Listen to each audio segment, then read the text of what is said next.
Hi எல்லாரும் எப்படி இருக்கீங்க? மற்ற வீடியோஸை எடிட் பண்ணுறதுக்கும் ஏர்போர்ட்டில் சென்ட் ஆஃப் பண்ணும்போது எடுத்த வீடியோவை எடிட் பண்ணுறதுக்கும் நிறைய வித்தியாசம் இருக்குது. இந்த வீடியோவில் நான் வாய்ஸ் ஓவர் கொடுக்கும்போது அந்த அன்னைக்கு நம்ம என்ன மாதிரி ஒரு ஃபீலிங்ஸில் இருந்தோம் அப்படின்னு திரும்பவும் போய் எக்ஸ்பீரியன்ஸ் பண்ணிட்டு வந்த மாதிரி இருந்தது. நாங்கள் யுஎஸ்ஏ வந்து இப்போ 1 மாதமே ஆக போகுது. அங்கேருந்து கிளம்பும்போது இன்ஸ்டாகிராமில் மட்டும் ஒரு போஸ்ட் போட்டிருந்தேன். உங்கள் ஃபேமிலியில் ஒருத்தங்களை நீங்கள் வழி அனுப்பி வைக்கும்போது என்ன சொல்லி அனுப்பி வைப்பீங்களோ அந்த மாதிரி தான் அந்த கமெண்ட் செக்ஷன் இருந்தது அன்னைக்கு. ஸோ அதுக்காக எல்லாருக்குமே நான் தேங்க்ஸ் சொல்லிக்கிறேன்.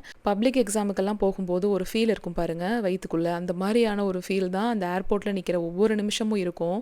இவங்க எல்லாரையுமே மிஸ் பண்ண போகிறோங்கிறது ஓடிக்கிட்டே இருக்கும். என்ன ஆனாலும் அழுகையை மட்டும் ரொம்ப கண்ட்ரோல் பண்ணிக்குவேன். அழுதுட்டோன்னா அந்த என்டையர் ஜேர்னி ஃபுல்லாக நமக்கு அவங்க நினப்பாவே தான் இருக்கும். அவங்களுக்கும் அடடா புள்ள அழுதுகிட்டே போயிடுச்சே அப்படின்னு ஃபீல் பண்ணிக்கிட்டு இருப்பாங்க. சேஃபாக ரீச் ஆகிட்டோம். வந்த உடனே எல்லாருக்கும் கொஞ்சம் உடம்புக்கு முடியாமல் இருந்தது. கோவிடாக இருக்குமோ அப்படின்னு பயமும் இருந்தது. நல்ல வேலை செக் பண்ணோம், கோவிட்லாம் இல்லை. காய்ச்சல் மட்டும்தான் இருந்துச்சு. எல்லாம் சரியாகி பசங்க ஸ்கூலுக்கும் போக ஆரம்பிச்சிட்டாங்க.